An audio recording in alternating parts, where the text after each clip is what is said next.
দুই হাতে তুলে ধরা এই কানের দুলগুলি দেখতে সোনার তৈরি বলে মনে হতে পারে, কিন্তু এই গহনার মূল উপাদান ব্রোঞ্জ এবং তার উপর দেয়া হয়েছে সোনালী রঙের প্রলেপ।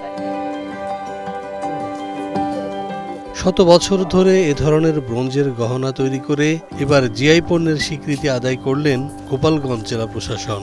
গোপালগঞ্জের মকসুদপুর উপজেলার জলিরপাড় ইউনিয়নের ঐতিহ্যবাহী ব্রোঞ্জের গহনাকে ভৌগোলিক নির্দেশক অর্থাৎ জিআই পণ্য হিসেবে স্বীকৃতি দিয়েছে। এমন সংবাদ পেয়ে আনন্দে মিষ্টি বিতরণ করেছেন এ ধরনের গহনা প্রস্তুতকারী এবং ব্যবসায়ীরা। তাদের আশাবাদ, এতে করে এখন বিশ্বজুড়ে পণ্যটি স্বীকৃতি পাবে এবং আগের চেয়েও বেশি মূল্য পাবে পণ্যটি। এই জিআই পণ্যের স্বীকৃতি পাওয়া হয়তো আমরা সামনে ভবিষ্যৎ জীবনটা আরো সুন্দর হবে। আমাদের এই ব্রোঞ্জের ব্যবসায় আরো আগে অনেক হাজার হাজার লোক ছিল, জলিপাড় গ্রামটা পুরো ব্রোঞ্জ ছিল। জিআই পণ্য স্বীকৃতি পেয়েছে, হয়তো তারা আবার আমাদের এখানে আসবে, হয়তো আমরা আবার সেই কাজটা আরো জাঁকজমকভাবে করতে পারবো। আমরা আনন্দিত যে জিআই পণ্য হিসেবে আমাদের পণ্যটা আজকে স্বীকৃতি পেয়েছে, এই জন্য গর্বিত। গোপালগঞ্জের রসগোল্লার জিআই স্বীকৃতি পাওয়ার পর এবার স্বীকৃতি পেয়েছে ব্রোঞ্জের তৈরি বিভিন্ন গহনা। গত 11 জুলাই বৃহস্পতিবার এই পণ্যটির জিআই স্বীকৃতির খবর পাওয়া যায় গোপালগঞ্জ জেলা প্রশাসন সূত্রে। এ বিষয়ে প্রধানমন্ত্রীর নির্দেশনা রয়েছে বলে জানান ই কমার্স ডেভেলপার্স সেন্টার ইডিসির সভাপতি কাকলি তালুকদার। বাংলাদেশে এই প্রথম কোনো গহনা জিআই পণ্য হিসেবে স্বীকৃতি পেয়েছে এবং অলরেডি আমরা জানি যে এটা হচ্ছে বিলুপ্তপ্রায় একটা পণ্য।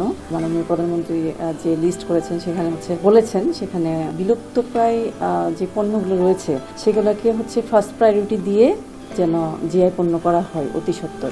একই দিন সন্ধ্যায় এক সংবাদ সম্মেলনে এই তথ্য নিশ্চিত করেন গোপালগঞ্জের জেলা প্রশাসক কাজী মাহবুবুল আলম। বিগত 12 মার্চ জেলা প্রশাসক জিআই পণ্যের অন্তর্ভুক্তির জন্য বাংলাদেশ শিল্প মন্ত্রণালয় বরাবর আবেদন করেছেন বলে জানান তিনি। আর এই বিষয়ে তাদেরকে সহযোগিতা করেছেন ইডিসি। বাংলাদেশের এ পর্যন্ত 43টি পণ্য জিআই পণ্য হিসেবে স্বীকৃতি লাভ করেছে। এর মধ্যে গহনা হিসাবে এটি প্রথম গহনা হিসাবে জিআই পণ্য হিসেবে অন্তর্ভুক্ত হয়েছে। গোপালগঞ্জের মকসুদপুর উপজেলার জলিরপাড় গ্রামে প্রায় 100 বছর আগে থেকে তৈরি হয়ে আসছে ব্রোঞ্জের গহনা। এই গহনা বেশ সমাদৃত গোপালগঞ্জ সহ বিভিন্ন জেলার গহনা প্রেমীদের কাছে। এসব গহনা একসময় দেশের গণ্ডি পেরিয়ে পাশের দেশ ভারতেও বিক্রি হতো।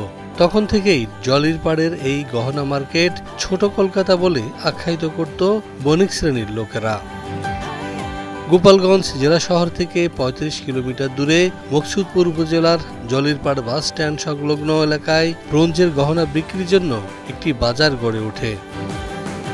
এখন এই পণ্য ব্যাপক আকারে দেশের বাইরে রপ্তানির সুযোগ করে দিয়েছে বলে মনে করেন এই ব্যবসায়ী।